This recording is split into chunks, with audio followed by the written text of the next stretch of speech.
आज था हमारा डे 191 ऑफ नीट 2026 और आज हम लोगों ने करा 7:20 से 8:20 केमिकल कंट्रोल एंड कोऑर्डिनेशन की एनसीईआरटी पढ़ी थी, वही क्योंकि जो टेस्ट में आने वाला था। फिर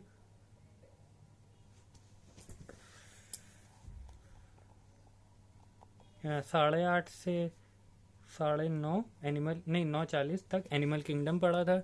क्योंकि ये थोड़ा हम 7 बजे से हमने लिखा था, लेकिन हम उस पर उठे थे 7:10 पे उठे थे, तो 7:20 से पढ़ाई शुरू करी थी, इसलिए सब गलत सलत।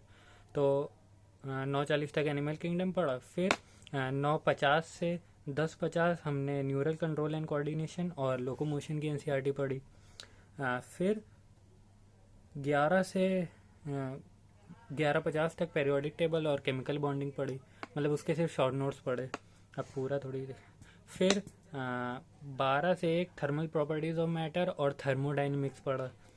12 से 1 बज गया था। फिर 2 बजे से टेस्ट था, तो रह गया था रिवाइज करने के लिए रेस्पिरेशन इन प्लांट्स और फोटोसिंथेसिस।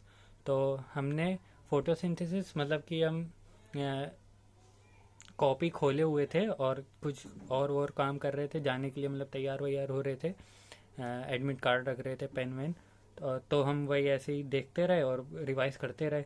फिर रह गया था रेस्पिरेशन इन प्लांट, तो हम उसके अपने नोट्स के वो ले गए थे, अरे फ़ोटो खींच कर कि वहाँ जाके रिवाइज करेंगे, लेकिन रास्ते में टाइम लग गया तो फिर वो नहीं रिवाइज हुआ। फिर 2 से 5 हमने टेस्ट दिया, वही असेंट का। असेंट का अभी हमने वो नहीं करा है, कुछ उसका एनालिसिस नहीं रखा है पेपर वैसे। अगर कहें तो हम मतलब हमने अभी ठीक से उसका एनालिसिस नहीं करा, क्योंकि मेरा आज पेपर था, हम वही दे कर आए हैं अभी। बीएससी का था, तो हमने आकर सर ने कहा था कि जो टेस्ट तुम दो तो वही सेम चीज़ टॉपिक तुम दोबारा पढ़ लो, तो इससे तुम्हारी और क्लैरिटी बढ़ेगी। तो फिर कल हमने आकर 6 बजे से स्टार्ट कर रही थी पढ़ाई।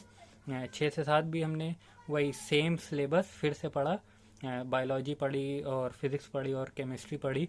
तो इन्हीं सब में 11 बज गया था फिर से रिवीजन करने में। और फिर 11 से 12 हमने, अब क्योंकि मेरा एग्ज़ाम था तो हमने उसके लिए पढ़ा था। 11 से 12:30 गए थे, उसके वही PYQ लगाए थे। तो बस यही था। और अभी इसका एनालिसिस नहीं कर रहा है।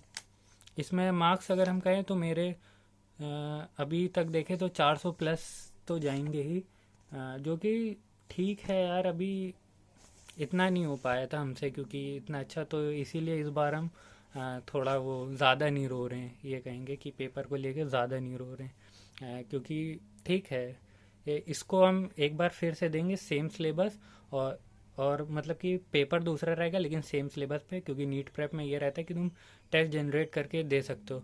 तो अभी मेरा एग्ज़ाम ख़त्म हो जाए, 20 तक है, फिर एक है प्रैक्टिकल, वो कभी भी हो जाएगा, उसके इतनी चिंता नहीं है। लेकिन ये एग्ज़ाम 20 तक लास्ट एग्ज़ाम है, तो एग्ज़ाम जब ख़त्म होंगे उसके बाद हम ये फिर से सेम सिलेबस का टेस्ट देंगे। तो बस आज के लिए इतना ही, मिलते हैं कल।